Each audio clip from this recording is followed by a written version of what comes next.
Ontem eu estava comentando a princípio a respeito da questão de aprendermos a fazer uma separação. Existe uma separação que é saudável. A separação que eu gostaria de trabalhar com ela e poder mostrar durante esses dias está justamente relacionado na questão do criacionismo. Eu procurei mostrar ontem que o criacionismo, ele é uma doutrina básica dentro de toda a estrutura do pensamento cristão. Se nós removermos os primeiros 11 capítulos de Gênesis, se nós não o tomarmos como eles são, na literalidade que eles possuem, nós simplesmente estaremos jogando tudo, praticamente a Bíblia toda pela janela. Porque o que vem depois é praticamente construído em cima dessa base. Porque se não houve criação, se Deus não existe, se o homem não caiu, se não existe uma promessa de um Salvador, ou seja, se todas essas coisas são apenas alegorias ou questões mitológicas, não existe praticamente nada que a gente possa fazer a respeito. O Evangelho não passa mais de uma fábula. A vinda do Senhor Jesus foi apenas algo interessante, que dividiu a história e é tudo isso que a gente tem para dizer. Então a questão das origens, ela é extremamente importante. O que eu estou procurando colocar durante essas palestras é algo que eu coloquei num pequeno livrete chamado A Igreja e o Criacionismo. Cada um dos temas das palestras que nós estamos desenvolvendo está aqui dentro. É um resumo, um compacto, para saber o que a igreja precisa fazer dentro desse contexto. Porque existe uma confusão muito grande.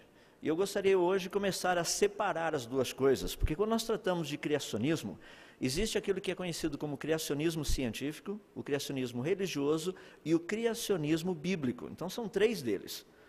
Podem ver que geralmente quando a mídia ataca o criacionismo, ela está falando do criacionismo religioso. O criacionismo científico é aquele que testa em laboratório. Ele não está baseado em pressuposições religiosas. Não é esse o trabalho dele. Eu entendo as implicações religiosas, ele possui. Mas eu gostaria de trabalhar um pouquinho a respeito dessas coisas, separando essas três. Então hoje eu gostaria de tratar um pouco do criacionismo científico, nós vamos trabalhar amanhã dos outros dois, o bíblico e o religioso de uma forma geral. Porque dentro do criacionismo religioso tem uma quantidade fabulosa deles por aí. O criacionismo bíblico ele é extremamente relevante. E o que eu vejo, a dificuldade maior que nós temos hoje é em aprender, em separar e dialogar tudo isso. Um exemplo simples, quando eu tenho passado pelas universidades falando a respeito do criacionismo, o trabalho todo ali é mostrar o que tem sido descoberto pela ciência. Afinal de contas, o universo e a vida foram criados ou eles surgiram espontaneamente? Nós falamos, foi criado, e todo mundo, assim, os cristãos afirmam isso categoricamente, mas nós afirmamos que eles foram criados pela fé ou porque existe evidência científica de que eles foram criados? A resposta é que existem evidências científicas que demonstram que tanto o universo quanto a vida foram criados. Se existem evidências científicas, obviamente não precisa ser pela fé. O que nós aceitamos é a veracidade do relato bíblico. A ideia que nós trabalhamos ontem à noite lá em Romanos, capítulo 11, verso 3, que diz que pela fé entendemos que foi o universo formado pela palavra de Deus. Pela fé nós entendemos o quê? Que o universo foi formado, ou seja, que ele foi criado, ou pela fé nós entendemos como ele foi criado? A resposta é que pela fé nós entendemos o como ele foi criado. Pela palavra de Deus. Isso não se testa, pelo menos com toda a tecnologia que temos, com o conhecimento que temos, não seria possível fazer isso.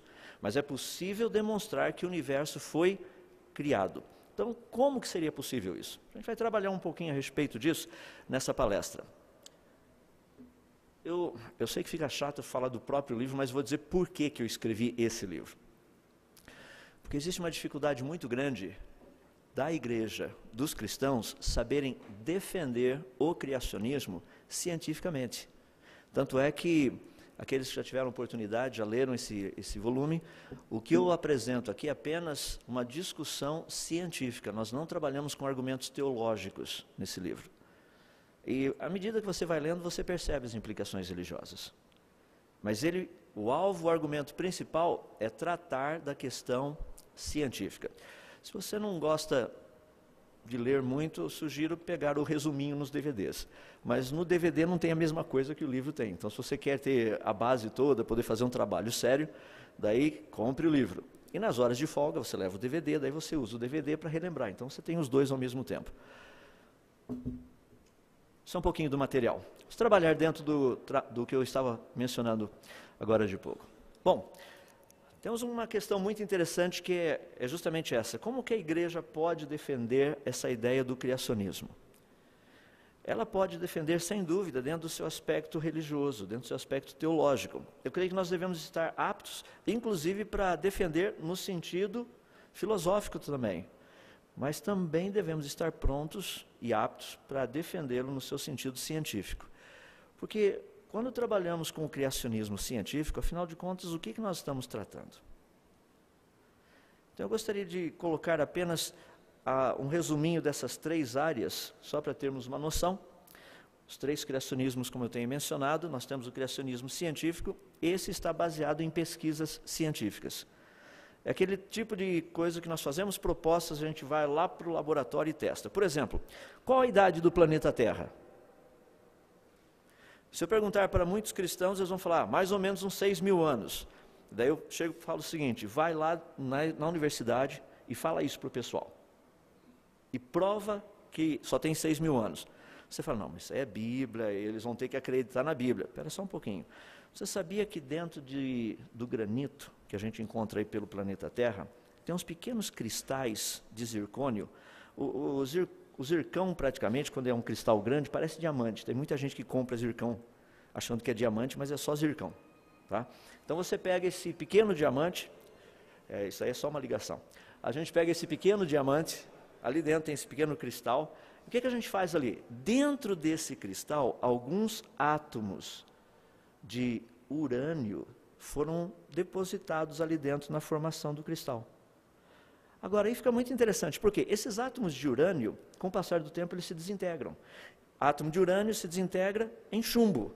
Então, se você contar nesse cristal de zircônio quantos átomos de chumbo ainda estão lá dentro, você teria uma ideia de quantos átomos de urânio teriam se desintegrado. Só que de urânio para chumbo, se você estudou um pouquinho, lembra lá da sua química, lá de não sei quando, mas pensa um pouquinho na química. De urânio para chumbo, dentro dessa cadeia de desintegração, ele produz o que nós chamamos de partículas alfa, que transformam-se em átomos de hélio. E esses átomos de hélio ficam presos dentro desse cristal. Então aí fica uma coisa legal, por quê? Nós sabemos quantos átomos de hélio se formam na cadeia de desintegração, nós sabemos quantos átomos de chumbo deveriam estar lá. Então nós contamos o número de átomos de chumbo, daí a gente faz o processo reverso. Nós sabemos quantos átomos de hélio tinham que estar nesse cristal. E você conta, o número está errado, está faltando. Você fala, o que aconteceu? Se está faltando é porque eles saíram do cristal e entraram na nossa atmosfera. Quando eles entram na nossa atmosfera, eles não escapam mais. Eles ficam presos aqui dentro. Daí o que a gente precisa fazer?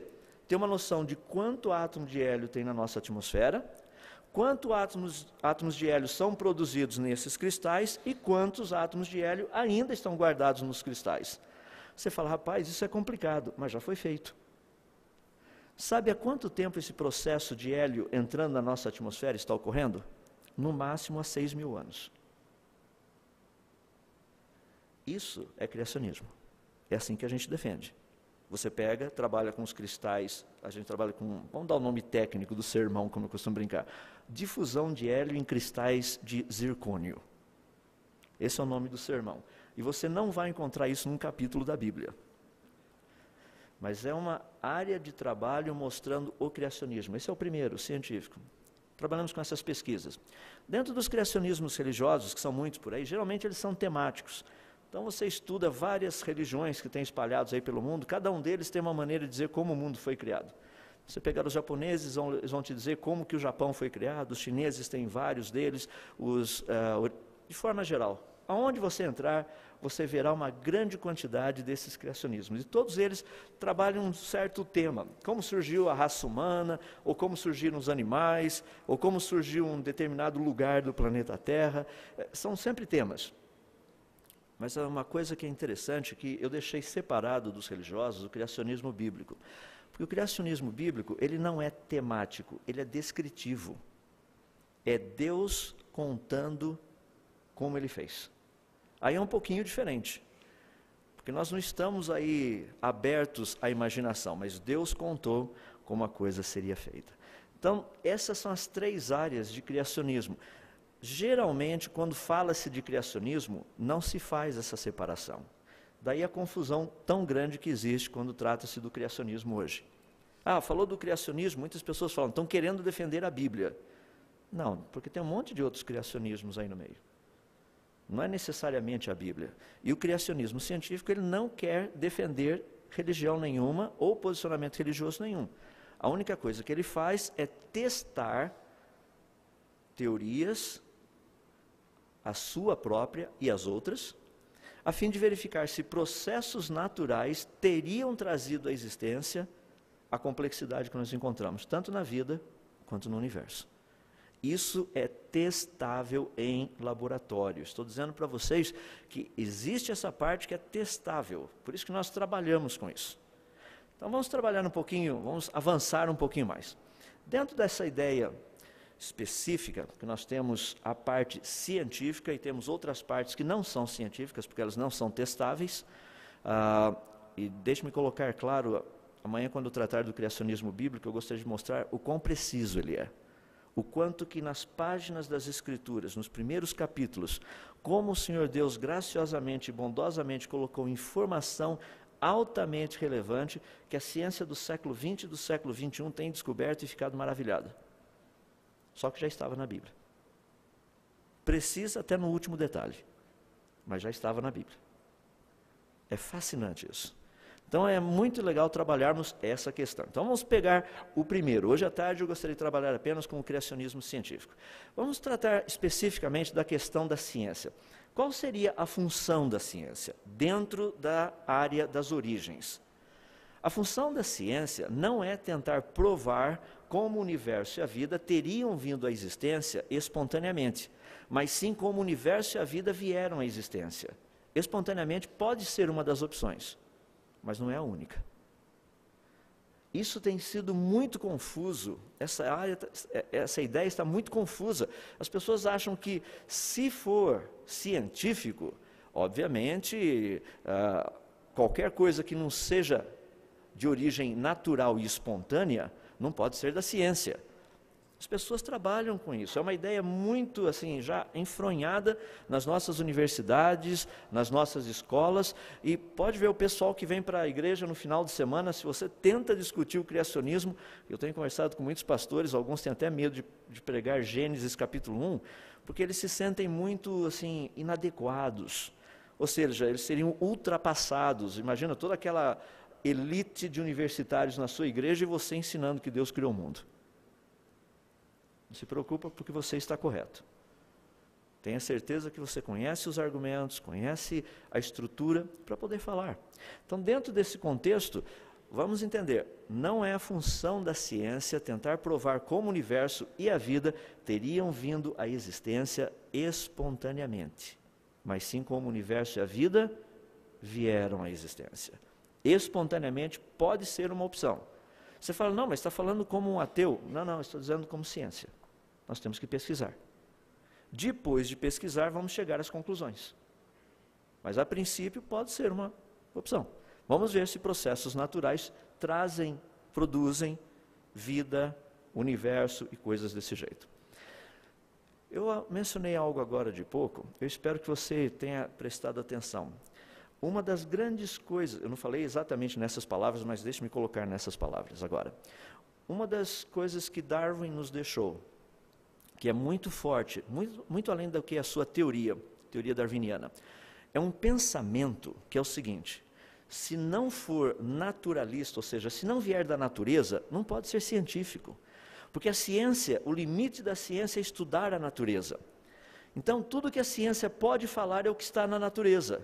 É o estudo da natureza. É verdade. Eu concordo plenamente e esse é um ponto fundamental. Só tem um pequeno problema. Se a gente levar essa ideia até as últimas consequências, a gente não faz ciência. Deixa eu mostrar. Vamos pensar a respeito das leis da natureza. Por que a Terra gira em volta do Sol? Lei da gravidade. Por que nós conseguimos fazer essas coisas fabulosas que nós temos usando eletricidade e laptops e projetor de mídia e as coisas mais incríveis que nós temos por aqui? Porque existem leis. Leis da eletricidade, leis de magnetismo que regem toda essa estrutura. Por que você é do jeito que você é? Você tem essa estrutura? Porque a física funciona. Você fala, o que tem a física a ver comigo? Você tem um coração. Seu coração está bombeando. Como é que ele bombeia?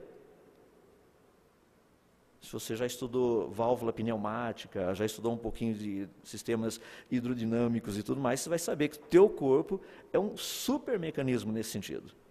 Tem até desentupidor de pia junto, para ter certeza que o negócio funciona correto. Porque a gente vive entupindo e ele vive desentupindo. Ou seja, é um mecanismo fabuloso. Agora, nós estamos olhando leis. Existem leis que regem todas essas coisas. Aí entra um aspecto muito interessante. Uma pequena diferença que eu gostaria de demonstrar, que existe uma diferença básica entre a proposta dos evolucionistas, dos naturalistas e a dos criacionistas. Vamos começar com o básico. A natureza é formada por matéria e energia. E nós estudamos matéria e energia dentro do contexto de tempo e espaço. Por exemplo, o teu carro é matéria e energia é aquilo que ocorre para fazer com que o teu carro ande de um lugar para outro. Agora, esse andar de um lugar para outro é espaço, e o tempo que demora para ir de um lugar para outro é o tempo. Então, nós trabalhamos com o contexto de matéria e energia dentro do tempo e espaço. Os naturalistas acham que, se descobrirmos tudo a respeito de matéria e energia, nós poderíamos descrever a totalidade do universo. Essa é a proposta. O problema é que a ciência do século XX descobriu algo muito interessante. É que o universo ele não é composto apenas por matéria e energia. Ele é composto por matéria, energia e informação. Informação faz parte do pacote. Informação no sentido de códigos. Por exemplo, o DNA. O DNA é um código. Vamos tratar dele daqui a pouquinho. Então, nós descobrimos que existem 3 entidades, e os criacionistas trabalham com essas 3. Informação, energia e matéria. Agora, vamos colocar isso de uma forma bem prática e voltar naquele problema. Se não for naturalista, ou seja, se não tiver a sua origem na natureza, isso daí não é científico. Pelo menos é o que a gente ouve aí fora. Olha que interessante. A natureza, como eu já mencionei, ela é formada apenas por matéria e energia. Isso é um fato científico. Todo cientista conhece isso, independente do seu posicionamento. Matéria e energia obedecem às leis da natureza. Isso é um fato científico, todos nós sabemos disso. Se eu soltar aqui um copinho d'água, o que vai acontecer com um copo d'água? Ele cai. Por quê? Lei da gravidade. Então nós temos leis. Então nós sabemos que matéria e energia obedecem às leis da natureza. Só que matéria e energia não criam as leis da natureza. Aí surge um problema. Qual a origem das leis da natureza? Resposta, não é a natureza. Isso nós sabemos. Ou seja, as leis da natureza não foram criadas pela natureza. Agora, se a ciência só pode ficar com aquilo que provém da natureza, a gente vai ter que jogar fora todas as leis da natureza, porque as leis da natureza não são naturalistas. Ou seja, a origem delas não é a natureza. Esse é um dos primeiros pontos por onde vemos a importância dessa proposta do criacionismo dentro da área científica. Ou seja, as leis da natureza não foram criadas pela natureza. Esse é um ponto básico. Por que a Terra gira em volta do Sol? Lei da gravidade. O que fez isso? Não foi a natureza.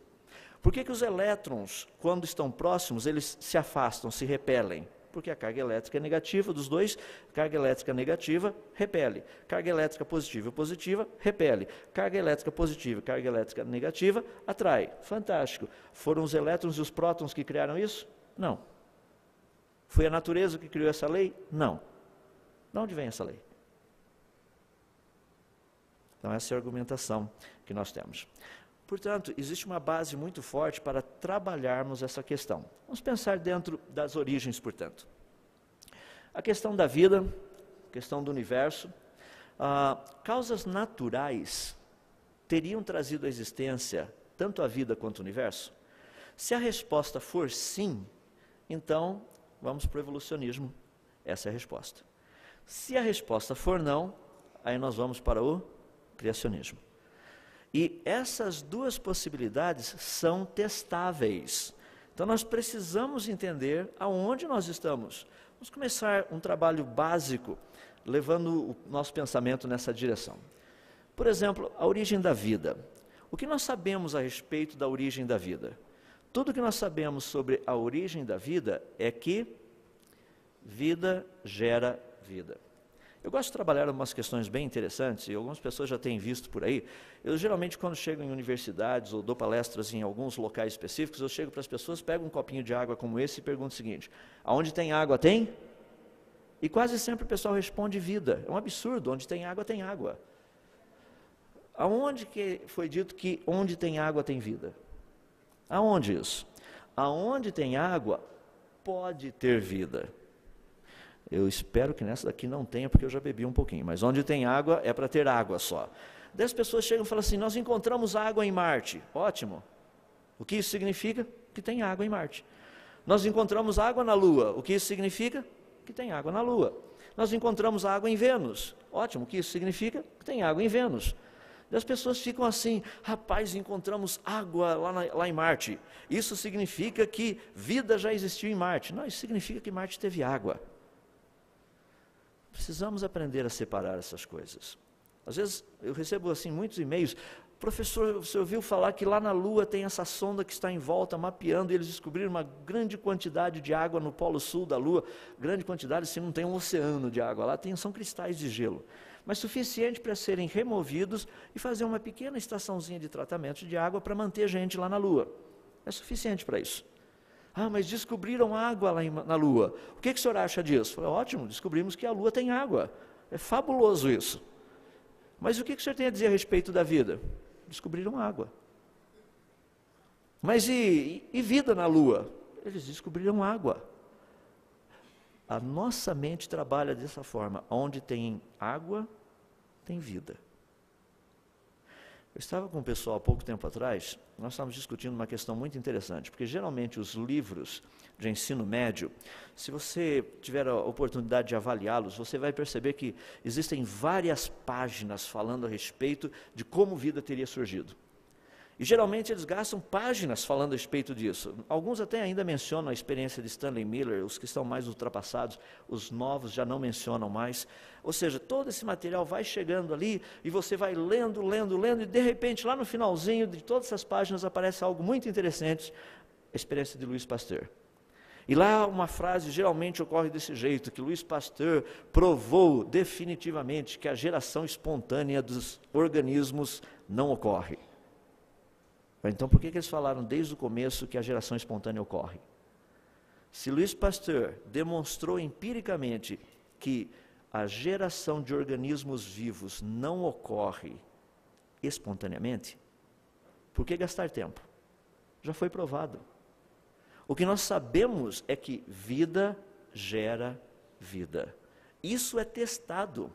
Agora, olha a sutileza. Muitos livros hoje dizem o seguinte: a experiência de Louis Pasteur demonstrou a impossibilidade da geração de vida nas suas formas atuais. Não foi isso que ele fez. Não foi nas formas atuais. Ele disse: vida não é produzida espontaneamente. A prova está aqui, fechado o capítulo. Tanto é que ele disse que esse foi o golpe mortal que arruinou ou acabou com a teoria da evolução. Está escrito, inclusive, quando ele apresentou esse material, essa experiência dele no ano de 1864. O livro de Darwin já estava circulando, as ideias já estavam para lá e para cá, e Louis Pasteur falou: não funciona. Com respeito à origem da vida, o que nós sabemos? Vida gera vida. Você é ser humano, você foi gerado por um ser humano. O ser humano que gerou você foi gerado como? Por outros seres humanos. E esses seres humanos que geraram os seres humanos que geraram você, foram gerados por outros seres humanos. As pessoas chegam e falam assim: mas você tem que entender que existe uma capacidade de variação. Claro que sim, nós sabemos disso. E essa capacidade de variação também, do mesmo jeito que a vida é regida por lei da biogênese, vida gera vida, as variações também são regidas por leis que foram descobertas por Gregor Mendel. São as leis relacionadas com a hereditariedade, ou seja, informação genética é passada de uma geração para outra, é verdade. Só que ela é passada e o material disponível é apenas aquilo que foi passado. Não é fascinante se você pega aquelas senhoras que moram lá na África, daquela tribo que eles gostam de colocar uns colares assim para esticar o pescoço. Não sei se você já viu, acho que eles gostam de mulher girafa, alguma coisa assim. Tem um pescoço incrível. Olha, são gerações e gerações que eles estão fazendo isso. Por que cada menininha que nasce tem que colocar aquelas argolas para esticar o pescoço?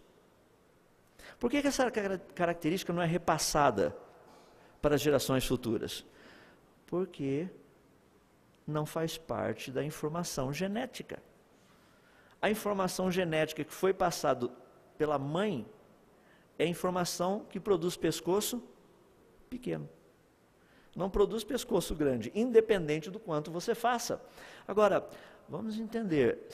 O que eu queria que vocês entendessem é que dentro dessa informação genética existe a possibilidade de variação. Existe. Vamos pensar de um ponto simples.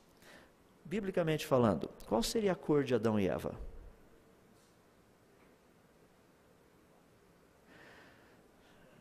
Eles não seriam negros, nós sabemos disso, e eles também não seriam brancos, nós sabemos disso. Eles não seriam esses dois extremos. Mas eles já foram criados com toda a informação genética para produzir toda essa variedade. Agora, vamos conver, é limitada. Você não vai encontrar gente dessa cor por aí. Não aparecem seres humanos verdes, amarelos, no sentido amarelo, aquele amarelão limão. Às vezes quando a gente fica meio amarelado com anemia, mas não é amarelo. Ou então outras cores como, sei lá, roxo. Roxo de vez em quando fica o olho, né? Mas são coisas desse jeito. Pensando em termos normais. Ou seja, existe uma limitação da variação. Aqueles que trabalham com gado, por exemplo, conhecem bem isso. Você vai trabalhando com gado, é possível variar, mas chega uma hora, a variação bateu no limite. Não existe mais variação. Você chegou no limite da informação genética. Isso é o que nós temos aprendido. Mas a teoria da evolução diz que não, diz que continua. Ou seja, já imaginou o antepassado de seres humanos e chimpanzés? O que teria sido? Eu não consigo imaginar, mas é o que o pessoal diz, que nós viemos dos seres humanos e chimpanzés, vieram de um mesmo ancestral comum. O que seria isso? Imagina todas as possibilidades de variações para produzir seres humanos e produzir chimpanzés. Nós sabemos que existem vários grupos de chimpanzés. Existem várias etnias de seres humanos. Mas existe um limite para essas variações.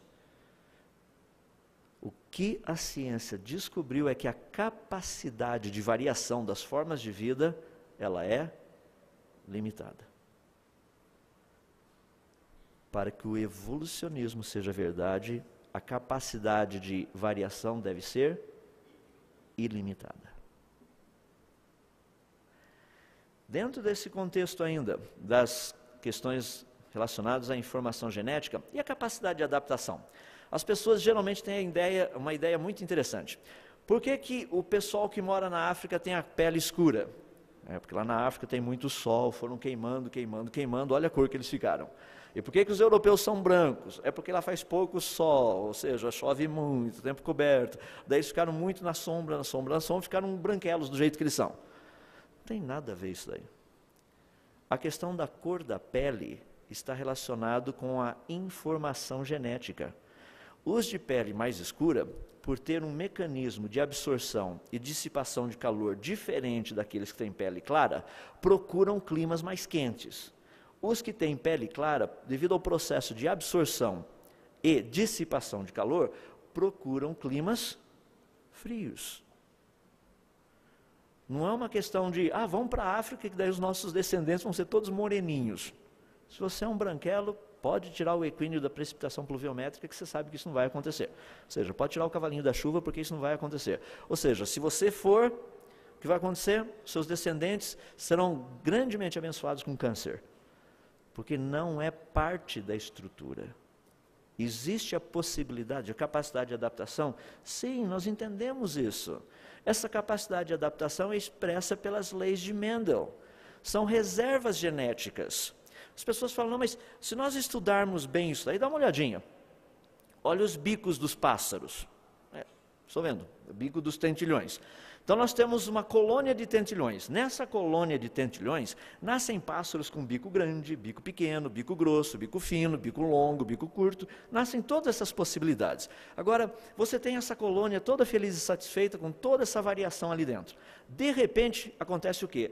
Você pega uns 2 ou 3 anos em que chove muito, mas demais. Então os pequenos insetos, que antes havia uma grande abundância deles, agora alguns apenas estão por ali devido à quantidade de chuva, e eles fazem um pequeno furinho nas árvores, e agora estão morando dentro desse furinho da árvore. Ah, que interessante. Então os insetos moram dentro do furinho da árvore? Antes eles moravam também dentro do furinho, mas tinha até um pouco do lado de fora. Agora quase todos estão só do lado de dentro.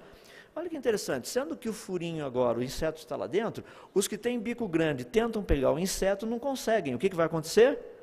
Esses vão morrer de fome. Mas e os que têm bico fininho? Esses conseguem pegar o inseto. Mas só que você já tinha um grupo de pássaros que tem os que têm bico grande e os que têm bico pequeno, fino. À medida que o tempo passa, o que vai acontecer com os que têm bico grande? Vão morrer os pobres coitados. Daí você só tem ali naquela região os que continuam nascendo, que têm bico fino. Esses continuam pegando. Imagina que a situação piora um pouquinho mais e realmente as chuvas ficam mais abundantes e agora esses insetos, esses pequenos bichinhos, eles ficam mais no fundo ainda do furinho. Agora você tem aqueles que têm bico fino, mais comprido, e os que têm bico fino, curto. Os que têm bico fino, curto e tentam pegar o bichinho não conseguem mais. Mas os que têm bico fino, obrigado.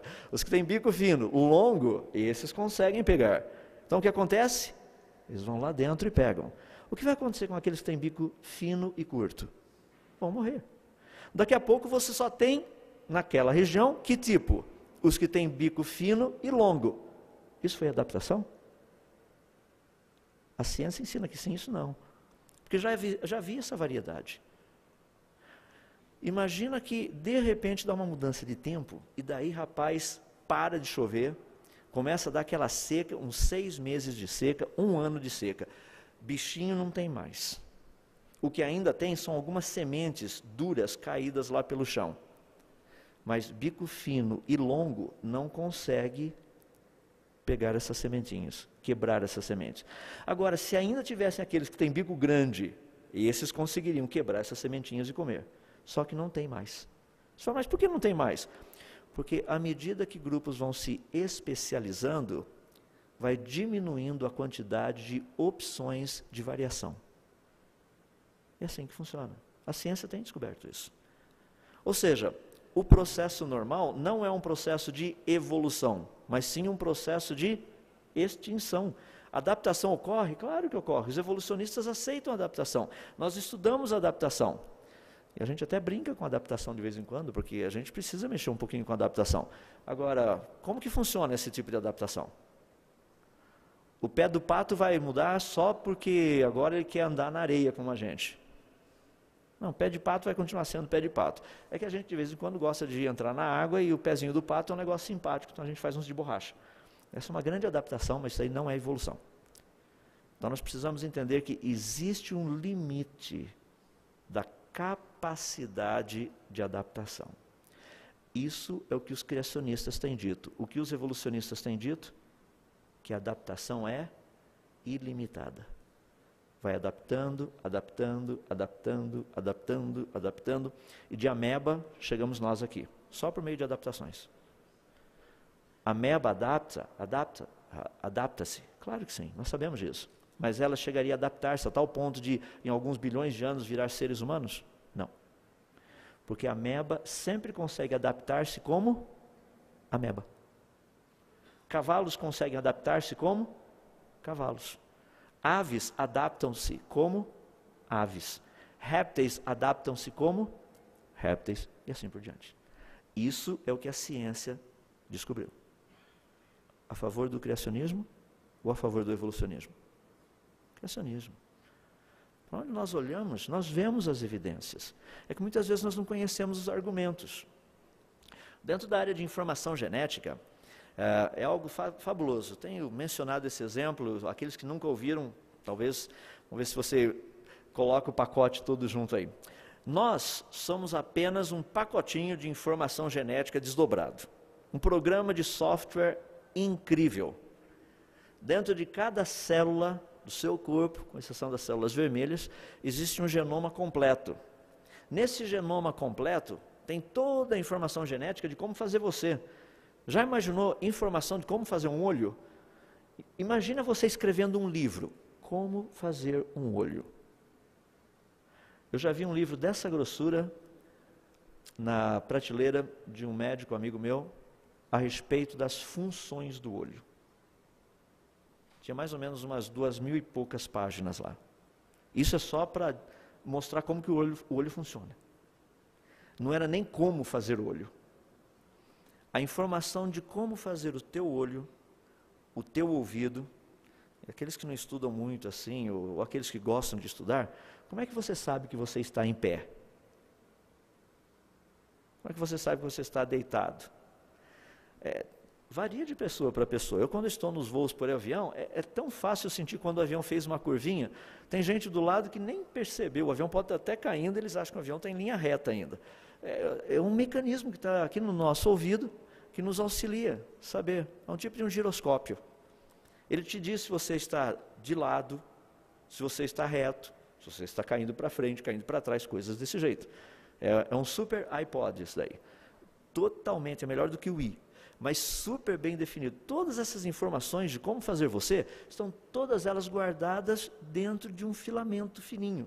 É um filamento de aproximadamente 1 metro, 2,10 metros de altura, cerca de 2 nanômetros de diâmetro. Ali dentro existem 3.164.700.000 letrinhas genéticas perfeitamente organizadas para fazer você.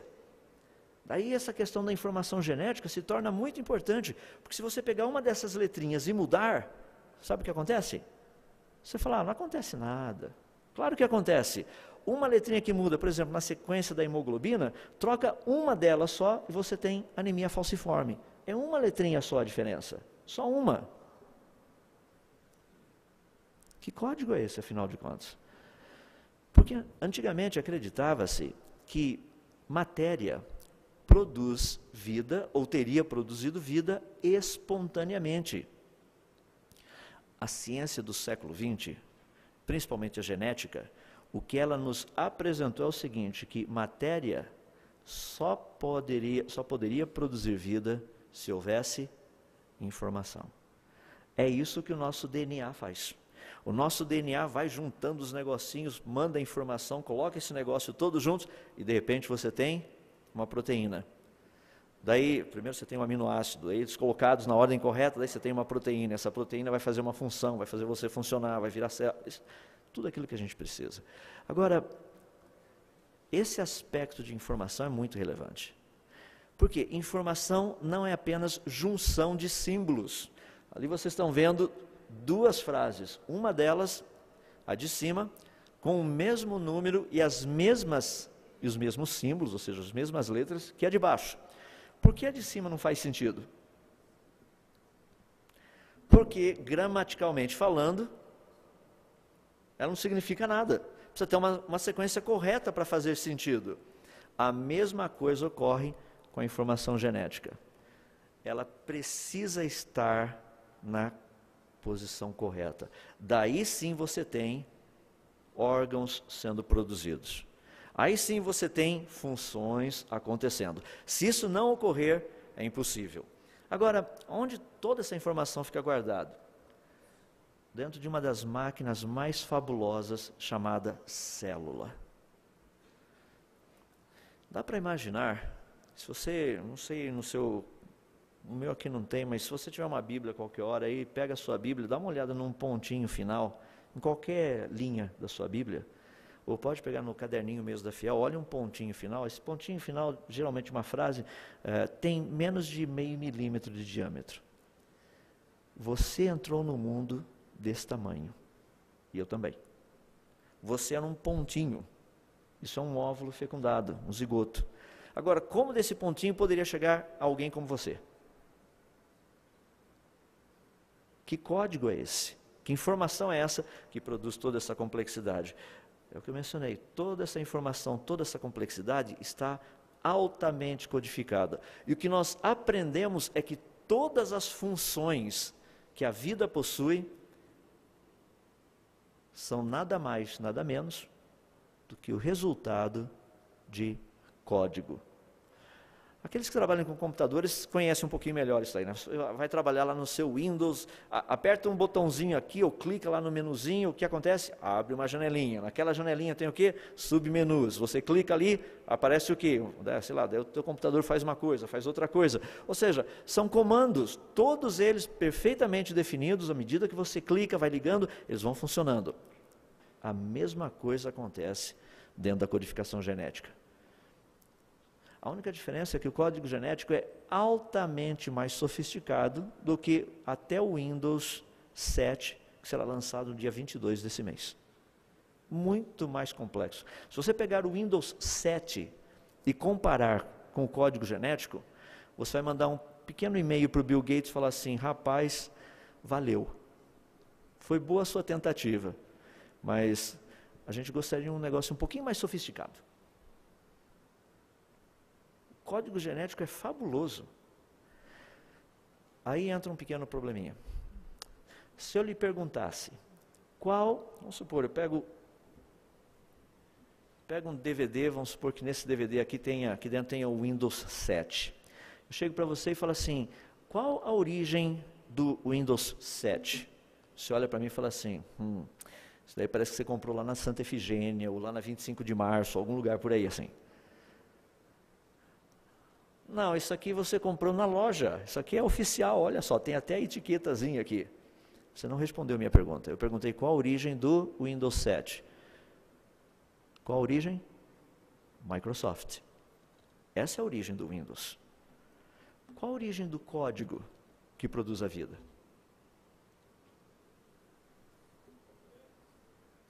Nós sabemos que processos naturais não produzem códigos, eles não produzem informação. Qual a origem da informação que produz a vida? As pessoas geralmente falam assim: não, mas é só ver o DNA. Antes de discutirmos a origem da vida, precisamos discutir a origem da informação que produz vida. E essa informação está contida no DNA.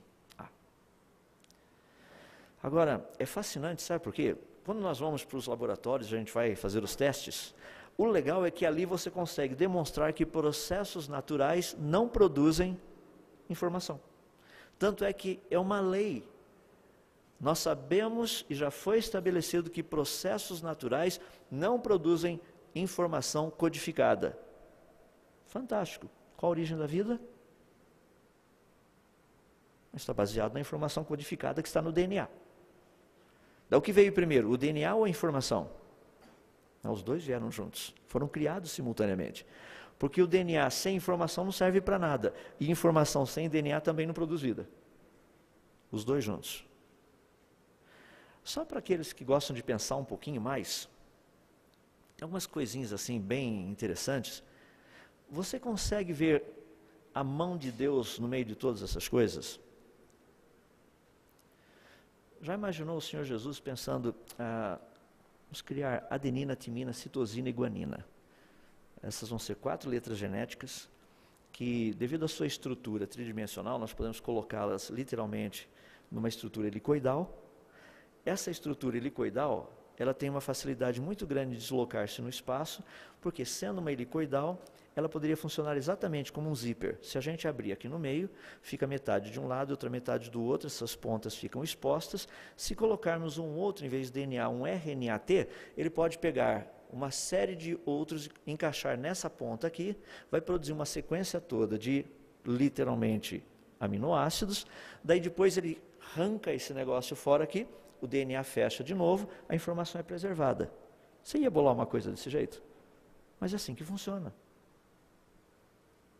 Nós apenas estamos descobrindo os mecanismos fabulosos que o Senhor Jesus pensou, cada um deles. Tudo aquilo que Deus propôs na sua criação. Descobrindo como as coisas foram feitas, como uma está interligada com a outra. Então, quando nós discutimos todo esse aspecto de vida, sua origem, variação, adaptação, especiação, especialização, todas essas coisas, todas elas novamente voltam para um ponto básico, que é o código. Qual a origem do código? Nós sabemos que processos naturais não produzem informação codificada. Então é muito legal, porque à medida que a gente vai trabalhando essas questões, a gente vai vendo assim como é fascinante a ideia do criacionismo. Só uma pergunta, quantos argumentos teológicos foram usados até o presente momento? Deu para perceber. Isso é testado em laboratório. Isso é levado para a comunidade científica, é assim que trabalhamos. Vamos pular um pouquinho para tratarmos a questão da origem do universo. Porque isso é uma outra área muito interessante. Lembra que o alvo principal da ciência das origens é procurar demonstrar como o universo e a vida teriam vindo à existência. O que nós sabemos a respeito da vida, desde a sua origem até essa variedade que nós temos hoje, que nós chamamos de biodiversidade, toda a informação, as leis e todas as experiências mostram uma única direção: criacionismo. E o universo? Bom, o universo já é uma área um pouco mais extensa. Mencionei um pouquinho ontem à noite. Imagina tudo que tem lá fora. É uma quantidade absurda de coisas. São o número de estrelas que existem aí no universo visível, até onde os nossos telescópios chegaram, mostram que existem mais estrelas, o número é maior, do que o número de todos os grãos de areia desse planeta, sejam de praias e desertos colocados juntos. Então, como tudo isso teria surgido? É muito interessante porque quando nós examinamos um contexto todo, nós percebemos que o universo, como eu já mencionei, ele é regido por leis. Existem leis muito interessantes. Por exemplo, a primeira lei da termodinâmica é uma lei fascinante. Ela diz o seguinte, que se a energia do universo for constante, a sua entropia tende sempre para o máximo. A entropia é a capacidade de desorganização. Eu creio que vocês estão sentindo isso. Lembra quando vocês chegaram na segunda-feira, o quarto, como é que era? A sua mala. Hoje é quarta-feira. Como é que está o quarto e a sua mala? Deu para perceber que o sistema está ficando gradativamente entrópico. E chegar na sexta-feira é caótico. Ou seja, você já nem sabe mais o que é seu, dos seus amigos, se vocês estão todos juntos lá, daí chega em casa, começa aquele negócio, isso aqui é seu, não sei o que tem, aquelas coisas todas. Ou seja, a tendência do universo não é de organizar-se. A tendência dele, espontaneamente, é de se desorganizar. Essa é uma lei muito tranquila. E nós conhecemos um pouquinho de todo esse mecanismo, até nos pequenos sistemas que a gente tem por aí. Sistemas de motor, por exemplo. Começa com energia, essa energia produz uma coisa aqui, essa energia é transformada em outro tipo de energia, daí essa energia que agora foi transformada, ela não consegue mais fazer aquilo que ela fez antes, mas ela consegue fazer algumas outras coisas ainda. Daí você pega essa outra aqui e faz com que ela faça mais um pouquinho e produza mais um outro tipo de energia, só que essa aqui não consegue mais produzir aquela energia que foi utilizada para que ela aparecesse. Ou seja, o processo vai indo em decadência. Isso é o que nós entendemos das leis, as leis que regem o universo.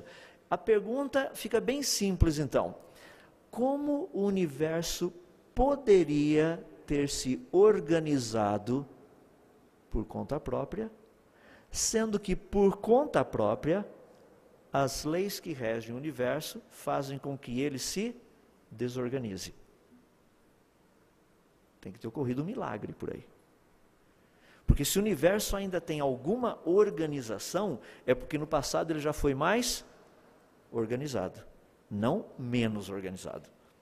Então, quando nós pegamos essa ideia básica, que é a lei da conservação da energia, ela é fabulosa. E daí, quando a gente trabalha com a segunda, que estão relacionados, o que eu acabei de mencionar agora, a entropia, dá para perceber um pouquinho que nós trabalhamos em laboratório. Isso aí é o laboratório de estudos entrópicos. E literalmente é uma entropia completa ali dentro. É mais ou menos igual a sua mala na sexta-feira. Totalmente entrópica. À medida que o tempo passa, a capacidade de desorganização aumenta. Eu acho muito interessante, eu gostaria de dar para vocês 3 frases de 3 grandes cientistas do passado. Rudolf Clausius disse o seguinte: a energia total do universo é constante. Portanto, a sua entropia sempre tende para um máximo. Hermann Helmholtz, grande físico, disse o seguinte: sendo que o universo caminha continuamente para um estado de desorganização, ele deve ter sido energizado em algum tempo no passado finito, por meio de um processo que violou a segunda lei da termodinâmica. Terceiro, Arthur Eddington, muito conhecido, disse o seguinte: não existe esperança para uma teoria se ela for contra a segunda lei da termodinâmica. Nada mais lhe resta do que o seu colapso em profunda humilhação. Estou repetindo para vocês o que cientistas têm dito a respeito da origem do universo. Como que esse universo veio à existência? Resposta: criação. Processos naturais não teriam trazido o universo à existência. Só uma coisinha para pensarmos, e coisas que temos descoberto. Lá na década de 20, Edwin Hubble fez uns estudos fascinantes. Ele mediu a luz que vinha das galáxias e percebeu que essa luz estava um pouquinho mais avermelhada do que deveria. E ele fez os seus estudos mostrando que havia uma relação entre a luz, esse desvio da luz para o vermelho, e a distância. E ele publicou esse material. Inclusive, ele passou uma quantidade muito grande de informação. Só que Hubble, lá na década de 20, ele não tinha toda a informação que nós temos 80 anos depois. 80 anos depois, nós pegamos aquilo que Hubble descobriu, ou seja, existe sem dúvida uma função, uma relação entre o posicionamento das galáxias, ou seja, a distância delas entre a gente e a galáxia, e a luz, a cor de luz que vem dessa galáxia. Isso existe, é real. Daí você fala, mas isso aí não é o que os evolucionistas usam para mostrar que o universo está em expansão e é a teoria da evolução, do Big Bang? É o que eles tentam, só tem um pequeno probleminha. Quando nós olhamos para esses grupinhos de galáxias, veja só, a gente olha ali, aquela galáxia tem esse desvio, aquela outra ali tem, o desvio é igual, é o mesmo, aquele ali, isso aqui também é igual, aquele outro ali também é igual. Então vamos pegar todas essas que têm desvios iguais, junta todas elas aqui. Vamos pegar essa outra, essa aqui é diferente daquelas que a gente viu, coloca aqui. E essa outra aqui é diferente, é igual a essa daqui, coloca junto. A hora que a gente começa a colocar juntos, você tem grupos de galáxias que têm o mesmo desvio. O que isso significa? Que o universo encontra-se totalmente organizado em círculos concêntricos. Tem um grupo de galáxias aqui, a essa distância da gente. Tem um outro grupo de galáxias um pouco mais distante, nesse outro círculo, nessa outra esfera. Tem um outro grupo que está um pouquinho mais distante, nessa outra esfera. E tem um outro que está um pouco mais distante, nessa outra esfera. Sabe o que é impressionante? Nós descobrimos que o universo tem um centro. Isso chamou muita atenção. Mas se ele tem um centro, espera aí, qual seria a possibilidade de alguém tão próximo do centro ter visto isso? Primeiro, como que seria possível ver isso? Bom, para você ter condição de ver isso, você teria que estar muito próximo do centro. Se você não estivesse próximo do centro, você não veria isso. Então a gente fica assim meio curioso, que interessante. Nós vimos. Isso significa o quê? Que nós estamos próximos do centro. Do centro do quê? Do universo. Não é interessante que primeiro Deus cria a terra e depois Ele vai criar as outras coisas? Tem gente que fala assim, você está tentando provar a Bíblia. Não, estou dizendo para vocês o que a ciência descobriu. Mas isso é muito parecido com a Bíblia. A Bíblia está certa, se a ciência estiver certa, os dois vão estar certos. Mas e se a ciência discordar da Bíblia? A ciência está errada. Pode ter certeza disso. Senta e espera com calma, que daí vai aparecer um outro Nat Geo, um outro programa lá no Discovery, falando que, tá. Eles não vão falar que estavam errados. Eles vão mostrar que novas descobertas têm revelado o quê? Esse é o linguajar. Tá? É muito legal a coisa. Mas, de qualquer forma, só por curiosidade, foi feito um pequeno cálculo, porque o universo visível tem aproximadamente cerca de 15 bilhões de anos-luz de raio. Ou seja, o negócio tem aproximadamente 30 bilhões de anos-luz. Para que um observador pudesse perceber essa estrutura que o universo possui, ele precisaria estar no máximo a 100 mil anos-luz do centro do universo. Qual seria a probabilidade disso ter ocorrido por um mero e simples acaso? 1 em 1 quatrilhão. A gente olha assim e fica meio surpreso com isso. Por quê? Porque estudamos algumas coisas como, por exemplo, o princípio antrópico. O princípio antrópico é muito utilizado na área da cosmogonia e da cosmologia. Só para termos uma pequena noção, vou dar algumas ideias básicas. Olha o sisteminha nosso, Sol, Terra e Lua. O nosso Sol é uma estrela de quinta grandeza, magnitude 4,7, transforma aproximadamente 4 milhões de toneladas de matéria em energia por segundo, tem um diâmetro de aproximadamente quase 1.400.000 quilômetros, tem uma massa, ou seja, é fabuloso o negócio, 2 vezes 10 elevado a 30. Lembra que 2 vezes 10 elevado a terceira são literalmente 2 toneladas. 2 vezes 10 elevado a sexta, isso aí são 2.000 toneladas. Ou seja, o número 2 com mais 6 zeros depois, tá? 2.000 toneladas. Aí eu estou falando do número 2 com mais 30 zeros depois. Esse é o tamanho do brinquedinho que está ali fora, iluminando a gente. É fabuloso. Por que é fabuloso? É porque ele tem uma temperatura de superfície muito legal, aproximadamente 5.500 graus Celsius. Você fala, mas por que é legal? Porque nós moramos nesse planetinha. E esse planetinha, ele encontra-se a 150 milhões de quilômetros do Sol.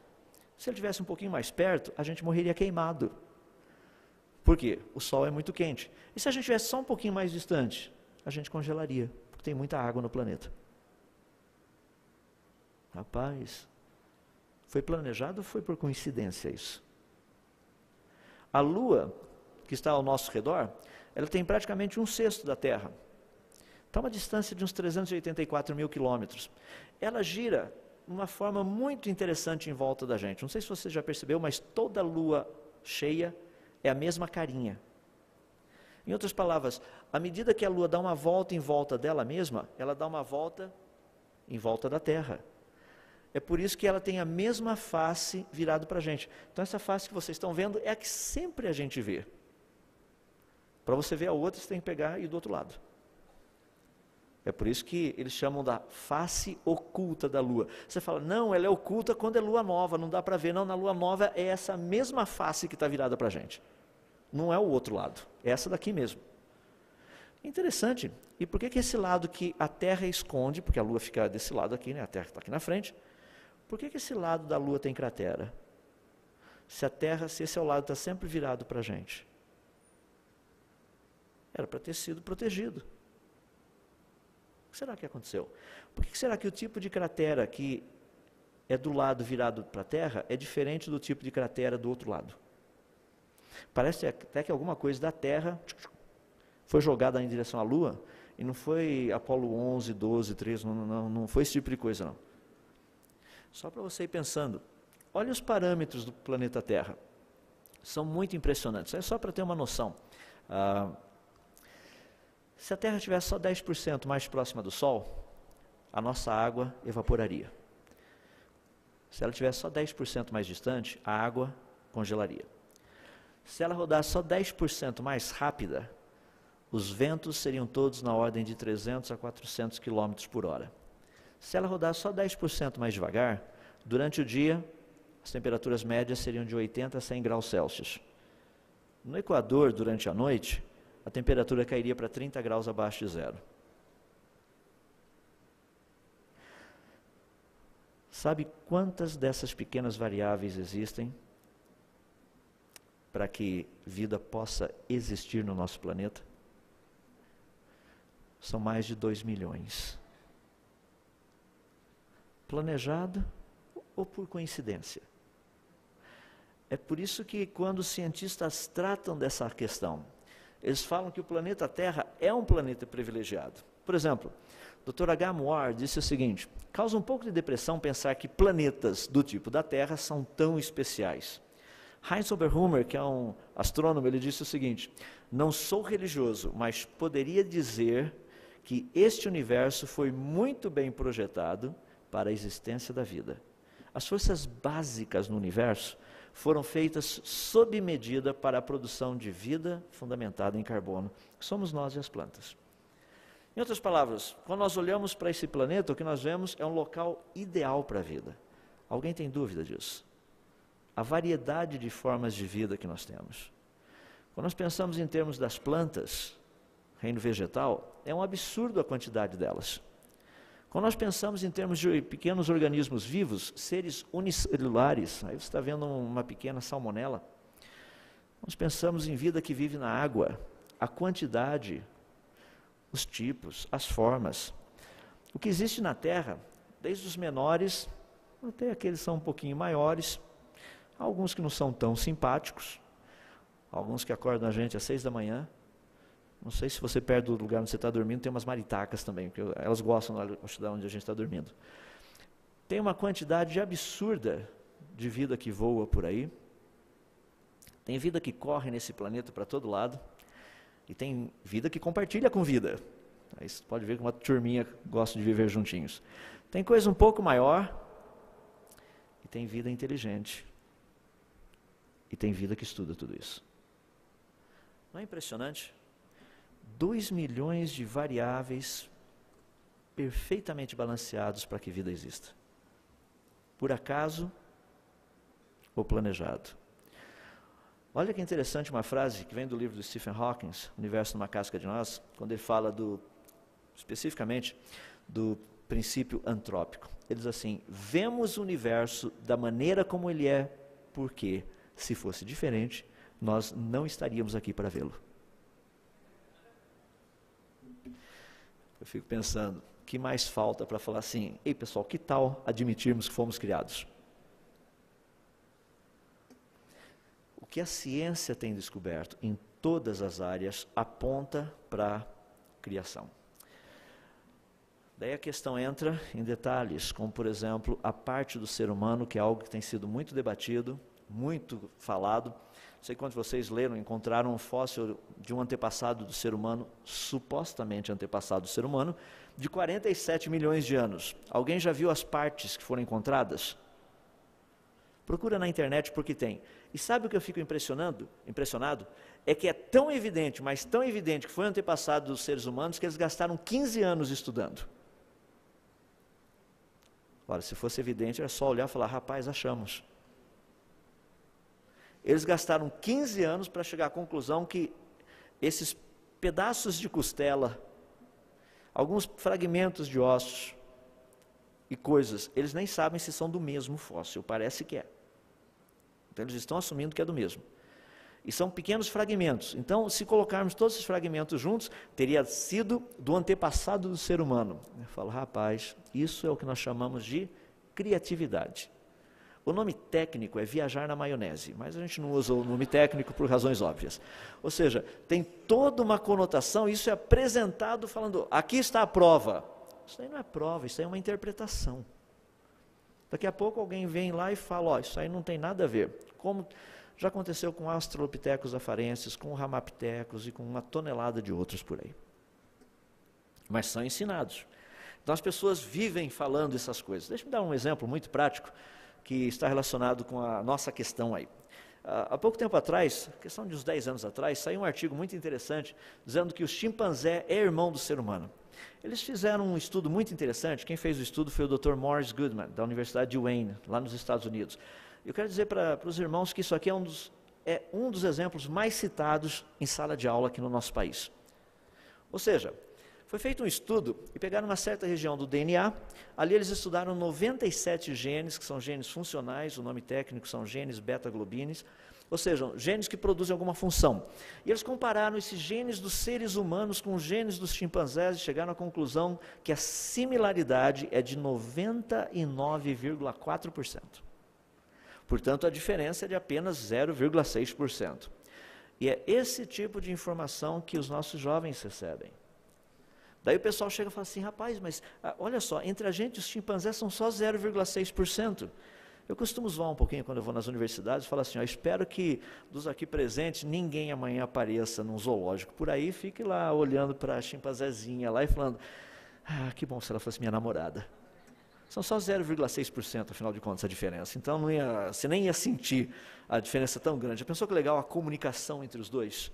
Mas aqui nós vemos algumas fotos desse jeito, as pessoas falam, não, mas olha só, o que você acha que esse chimpanzé está fazendo? Obviamente ele não está lendo, o chimpanzé não sabe ler, mas o pessoal tem uma criatividade, eles pegam, colocam talvez uma banana ali no meio, o chimpanzé pega o jornalzinho ali, porque tem uma banana lá dentro, ou seja lá o que for, e as pessoas falam assim, incrível, nós realmente evoluímos dos chimpanzés. Nem a teoria da evolução nunca disse isso, que nós evoluímos dos chimpanzés. Então, por favor, meus irmãos, não saiam por aí dizendo do Darwin a sua macacada, porque não tem nada a ver. Darwin nunca disse que o ser humano veio do macaco. Darwin diz que seres humanos e macacos teriam vindo de um ancestral comum. Precisamos mostrar sabedoria, porque muitos evolucionistas não sabem disso, então os irmãos podem até esclarecê-los a respeito dessa questão. Sabe aquela famosa sequência que aparece em livros e tudo mais, tem um chimpanzézinho, daí um outro um pouco mais em pé, outro mais em pé, né? Isso daí não é darwinismo. Ninguém sabe o que é isso. Mas estão nos livros, as pessoas acreditam. Lá em Limeira, inclusive, fizeram uma propaganda muito grande, mostrando essa sequência. E uma universidade fala, evolua, venha fazer um curso aqui. Eu falei, que você está brincando. Isso é papo de chimpanzé, a gente não vai chegar em lugar nenhum nesse negócio. Vamos trabalhar um pouquinho em cima disso. Qual é a similaridade? Bom, primeiro não diz que é igual, é semelhante. Então a semelhança é de 99,4%. A diferença é de 0,6%. Vamos trabalhar um pouquinho mais. Quanto de material genético existe para ser comparado? Eles compararam 97 genes. Quanto existe para ser comparado? Aproximadamente de 30 mil a 40 mil genes. Acredita-se que dessa quantidade, praticamente a grande maioria são duplicados. Vamos pegar o menor aí, só para facilitar um pouco a conta. Vamos supor que existam 30 mil genes. Vamos supor que todos eles sejam duplicados. Então, nós teríamos 15 mil. Interessante. Qual seria a proporção de 97 genes para 15 mil? Ou seja, de tudo que existe para ser comparado, 0,65% foi comparado. Mas lembre-se que, daquele pouquinho que eles pegaram, eles assumiram que aquilo representa o todo. Foi por isso que eles dizem que somos similares. Somos irmãos. Eu vou usar o mesmo raciocínio. Portanto, se em 0,65% pesquisado a diferença é de 0,6%, quando a gente comparar todo o material genético, quanto que daria de diferença? 92,3%. Não é à toa que nós somos diferentes. A evidência mostra que seres humanos sempre foram seres humanos. Você fala, mas existe uma grande variedade. E a Bíblia diz que todos nós viemos de uma única e mesma mulher. Como é que pode ser isso? A ciência já descobriu que isso é verdade. Tanto é que estudos que foram realizados no ano de 1987, 86, praticamente foi 85, 86 foi publicado em 87. Pelo pessoal da Universidade de Califórnia, campus de Berkeley, doutora Rebecca Lican, ela fez um estudo muito interessante, ela pegou o DNA mitocondrial. DNA mitocondrial é algo que é passado de uma geração para outra só pela mãe, não é passado pelo pai. Você tem o DNA mitocondrial da sua mãe, não tem o do seu pai. Eu tenho da minha mãe também. Então, se pegarmos o DNA mitocondrial de todas as pessoas, o que nós temos? A resposta é simples, um DNA que é exatamente igual. Exatamente igual. Isso significa o quê? Se o meu DNA é igual ao seu, e o meu DNA veio de uma antepassada, e o seu também, isso significa que todos viemos de uma única e mesma mulher. Essa é a conclusão que a ciência já chegou. E a ciência chegou à conclusão também que essa mulher teria vivido há mais ou menos entre 6.000 e 6.500 anos atrás. Onde foi publicado isso? No jornal da Escola Bíblica Dominical. Não. Isso daí foi publicado numa publicação científica chamada Trends in Ecology and Evolution. Não foi na lição da Escola Dominical. Para concluirmos, eu gostaria de deixar claro duas coisinhas bem importantes. O criacionismo na história, ele é real. Desde os anos 1500, nós temos Francis Bacon inventando ou criando o método científico, Kepler estudando e mostrando as leis que regem o sistema solar, Newton mostrando que o universo todo ele é regido por leis e não somente o sistema solar, Leonhard Euler mostrando que todos os processos da natureza podem ser expressos por meio de equações, Joule mostrando que princípios básicos regem todo o universo, Maxwell, demonstrando de uma forma específica a permanência dessas leis e dos princípios. Na genética, mostrando que informação é passada de um para outro, de uma geração para outra, não é nova informação genética, é informação que já havia. E também que vida gera vida. O grande problema que nós temos a respeito disso, dentro dessa questão histórica, é que existem muitos nomes relacionados com o criacionismo, só que as pessoas não sabem. Todos esses foram pessoas que trabalharam na área da ciência, vocês estão vendo aí os campos de trabalho de todos eles, e descobriram coisas fascinantes relacionadas com a ciência. Todas elas evidenciando que o universo e a vida foram criados. Portanto, o grande problema que nós temos é esse: separar o criacionismo científico do criacionismo religioso. O criacionismo científico, ele não trabalha com pressuposições religiosas, embora ele possua implicações religiosas. O criacionismo religioso trabalha com pressuposições religiosas e ele pode ter algumas implicações científicas. O criacionismo científico, ele está baseado em evidências, lógica, leis e testes científicos.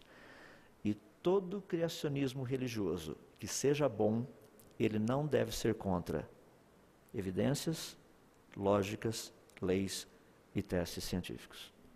Basta separar. Amanhã nós trataremos a questão do criacionismo religioso, os vários, e também do criacionismo bíblico. Vamos orar? Vamos colocar em pé.